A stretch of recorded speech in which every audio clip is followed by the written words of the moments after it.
Varicose veins కి సరైన చికిత్స కోసం సంప్రదించండి ఎవిస్ హాస్పిటల్.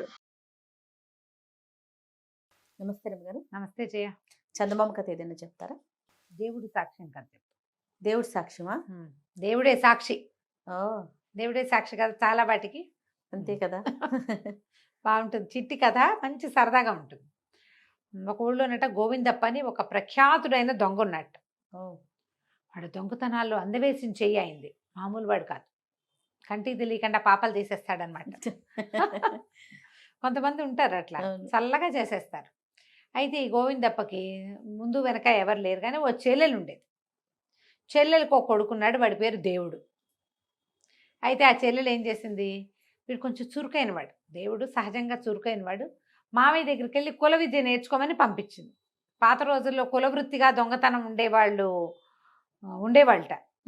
ఇప్పుడు ఉంటారా అంటే ఎవడికి కులవృత్తి కాదు, ఎవడైనా అవకాశం వస్తే ప్రతివాడు దొంగే. ఇప్పుడు అంతే, అవకాశం రావాలి. అవకాశం వచ్చినా దొంగతనంగా చేయకుండా ఉండేవాళ్ళు, తప్పు చేయకుండా ఉండేవాళ్ళు ఉన్నారు, కానీ చాలా తక్కువ పర్సంటేజ్. ఆ పరిస్థితిలో మనం ఎలా ప్రవర్తిస్తామో మనకు తెలియని స్థితిలో ఉన్నాం మనం. అవునండి. అవకాశం వస్తే మనం ఏం చేస్తామో మనకు తెలియదు కదా. అలాంటి రోజులో ఉన్నాం. ఆ రకమైన కలికాలంలోకి వచ్చేసాం మనం. అయితే ఈ దేవుడికి బోల్డ్ రకాల దొంగతనాలు చిన్నవి పొన్నవి నేర్పించాడు. అయితే ఏమైంది, ఆ ఊళ్ళో ఒక జడ్జి గారు ఉన్నాడు, ఏమనాలి దాన్ని, న్యాయాధికారి. ఈ న్యాయాధికారి గారు బాగా సంపాదించాడని ప్రతీతి. ఈయన అన్నాడు, ఒరే చిన్నవి పొన్నవి చాలా నేర్చుకున్నావు, ఇల్లు కొల్లగొట్టడం ఎలా చూద్దాం మనం, వాళ్ళ ఇంటికి వెళ్దాం రా అన్నాడు. సరే, సాయంకాలం చీకటి పడింది. కొంచెం 7 గంటల వేళ చల్లగా ఇళ్లలోకి ప్రవేశించి వాళ్ళు తలుపులు వేసినేసరికి బయటకు వచ్చేయాలి. వీళ్ళెట్టది సాయంకాలం తలుపులు తీసి ఉంచుతారు ఎవరైనా, గుమ్మాలు తెరిచి ఉంటాయి కదా సందె గుమ్మాలు, రాత్రిళ్ళు తలుపులు వేసుకుంటారు. ఆ తలుపులు వేసుకునే లోపల ఇల్లు పెట్టయిపోయే లోపల బయటకు వచ్చేసేయాలి. సరే, ఇద్దరు వెళ్ళారు. ఈ న్యాయాధికారి గారు అదో రకం మనిషి, వాళ్ళ ఇంట్లో ఏదో కథ నడుస్తూ ఉంటుంది. ఈ వెళ్ళిన వాళ్ళిద్దరు ఏం చేశారు, కుర్రాడు అన్నాడు, ఆకలి దహించుకుపోతుంది మావయ్య, తినటానికి ఏమైనా ఉన్నాయేమో చూస్తా అంటే, ఇతను అన్నాడు, నేను మిద్దె మీదకి వెళ్తాను, మేడ మీదకి వెళ్తాను, బెడ్రూములు మేడ మీద ఉంటాయి మామూలుగా, డబ్బులు ఏమైనా దశకం పైన దొరుకుతుందేమో చూస్తాను రా, నువ్వు కిందుండు, కింద ఏదైనా తినేసి రమ్మంటే కుర్రాడు భోజనం కోసం వంటిల్లో వెతకడానికి వచ్చాడు. ఆ వంటింట్లో ఓ పక్కగా ఈ న్యాయాధికారి గారి భార్య పమట పరుచుకుని కొంగుపరుచుకొని నిద్రపోతుంది, కునుకు తీస్తుంది అనమాట. ఈ న్యాయాధికారి అదో రకం మనిషి అని చెప్పాం కదా, పిల్లలు లేరు, భార్య భర్త ఇద్దరేను, ఆయన రావాలి, చీకటి పడి ఇంకా రాలా.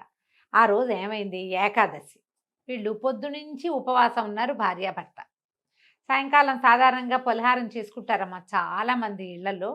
ఏకాదశి నాటి రాత్రి పగలు తినకుండా ఉంటారు, కానీ రాత్రి ఏ ఉప్పుడు పిండో చేసుకుంటారు.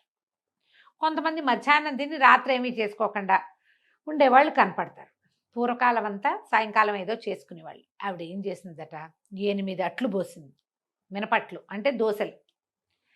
ఈ అట్లల్లో నలుచుకునేందుకు అంత కొబ్బరి పచ్చడి చేసింది ఓ గిన్నెలో. అక్కడి నుంచి ఏదైనా మరి పొద్దునుంచి నీరసం, మరి 50 ఏళ్ళు దగ్గర పడ్డ వాళ్ళు నీరసాలు వస్తాయి, రేపొద్దుడికి షుగర్ లో అయిపోతుంది. అందుకని ఏం చేసింది, పెసరపప్పు పాయసం చేసింది, పెసరకట్టు పాయసం అంటారు అంతా. ఆ గిన్నె, ఈ 3 గిన్నెలు ఇవి, ఈ దోశలు అట్లేమో ఒక పళ్ళెంలో పెట్టింది, పచ్చడి వచ్చిన మట్టు గిన్నెలో ఉంది, 2 కంచాలు కూడా అక్కడ పెట్టుకుంది పళ్ళేలు. ఆయన వచ్చేటప్పటికి కూర్చొని తింటారు, ఆవిడ పక్కన కొంగుపరుచుకుని నిద్రపోతుంది.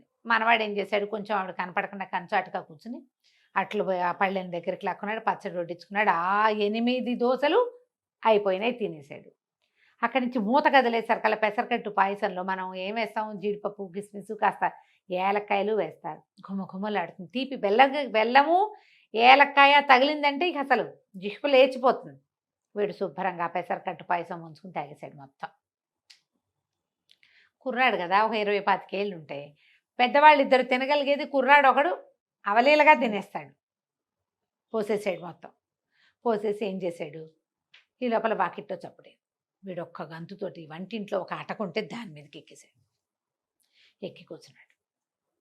వాకిట్లో శబ్దమైంది. ఈవిడ లేచి వెళ్ళి తలుపు తీసింది. ఆవిడ గిన్నెలు పళ్ళాలు ఆవిడ చూసుకోవాల.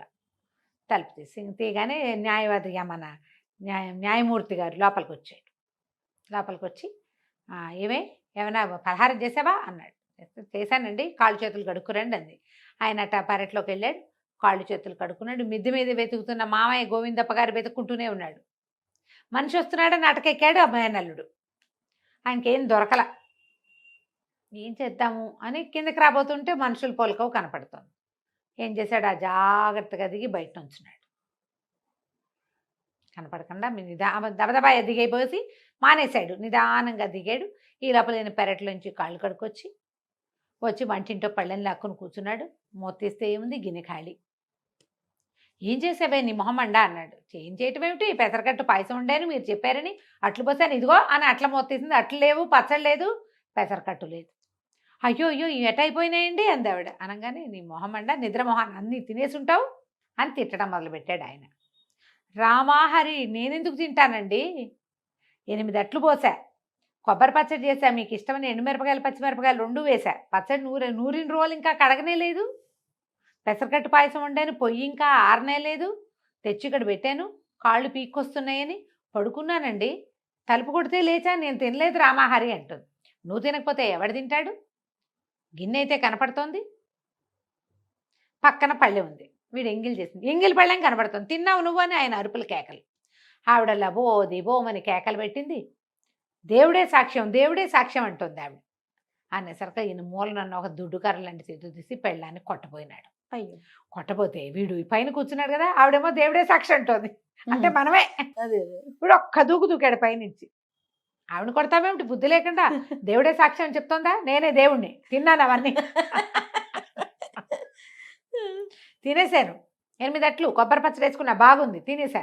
తర్వాత తీగా బాగుందని పాయసం కూడా తాగేశా, ఒట్టి గిన్నెలు అక్కడ పెట్టా, ఆవిడ తినలా, నేనే తిన్నా, నేనే సాక్షి, సరేనా అని బయటికి అన్నాడు. అనగానే ఆయన నిర్కాంతపోయాడు. ఆవిడ వీడెవడో తెలియదు వాళ్ళకి, నేనే దేవుడు అనేసరికల్లా ఒక్క క్షణం ఏకాదశి వాళ్ళకి అవన్నీ గుర్తొచ్చినాయి.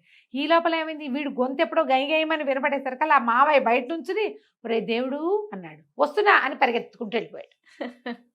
వీళ్ళిద్దరూ తెల్లబోయి నిర్ఘాంతపోయి అవన్నీ అయ్యి తెప్పరిల్లేసరికల్లా వాడు వెళ్ళిపోయారు. ఇద్దరు వెళ్ళిపోయారు. అప్పుడు ఆవిడ ఏమంటే దొంగ వెతవేమోనండి వాడు, కేకేయండి ఎవరినైనా అంటే, ఎవరుంటారు జమాన్లు, వాళ్ళు వీళ్ళు న్యాయమూర్తి గారి వాకిట్లో ఎవరు ఉండరు, సాయంత్రం పోతారంతా. వీళ్ళిద్దరూ బయటికి వెసురుగా 4 అడుగులు వేసి చూసేసరికి ఏమీ లేదు, వాకిలి ఖాళీ, పైన ఏం దొరకలేదు. వీడు కడుపు నిండా తినేశాడు, వెళ్ళిపోయారు. జంపు కథ కంచికి మనం ఇంటికి.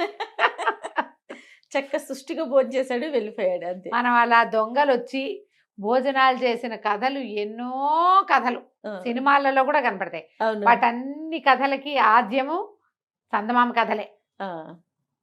చందమామ కథల్లోనే కనపడతాయి మనకి, ఎక్కడి నుంచే తీసుకున్నారు. వాళ్ళ తెలివితేటలైతే ఖచ్చితంగా కాదు. దొంగ మారిపోవటం, దొంగ తమ్ముడు అయిపోవటం, దొంగ మేనల్లుడు అయిపోవటం, మంచిగా మారిపోయి ఏడ్చి ఎదురు ఇవ్వడం, అవన్నీ కూడా చందమామ కథల్లో 60 ఏళ్ల నాడు 50 ఏళ్ల నాడు రాసిన కథల్ని ఇప్పుడు కాపీ చేస్తున్నారు మన వాళ్ళంతే, నిస్సందేహంగా కాపీ క్యాట్స్. నమస్తే రమ్మగారు. నమస్తే జయ.